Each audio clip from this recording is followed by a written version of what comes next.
Minute, कहाँ भागे जा रहे हो? कल तुम भाग गए थे, आज मैं तुम्हें नहीं जाने दूंगा। तुम पैसे दे के जाओगे, आज वाले भी और कल वाले भी। क्या हो गया भाई, तुम्हें कोई गलत फहमी हो गई? कल भी मैं पैसे दे के गया था और आज भी मैं हाथ धोने के लिए जा रहा था बाहर। ज्यादा होशियार बनने की कोशिश मत करो, वैसे अंदर लगा हुआ है, तुम बाहर जा रहे थे। ज्यादा ड्रामेबाजी मत करो, चलो हमारे बॉस के पास, वही तुम्हारा हिसाब। यार रुको तो सही, एक मिनट।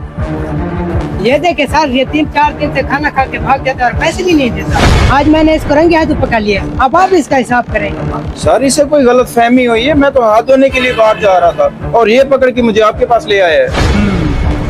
भाई मैं अपने स्टाफ की बदतमीजी की वजह से आपसे मदद खा हूँ, आप जा सकते हैं। और हाँ, अगर आपने कभी खाना वगैरह खाना हो तो बेलझक आए हमारे पास, अगर पैसे ना भी हो तो कोई मसला नहीं है। आपका बहुत शुक्रिया सर, अल्लाह आपको जज़ा दे। अल्लाह हाफिज।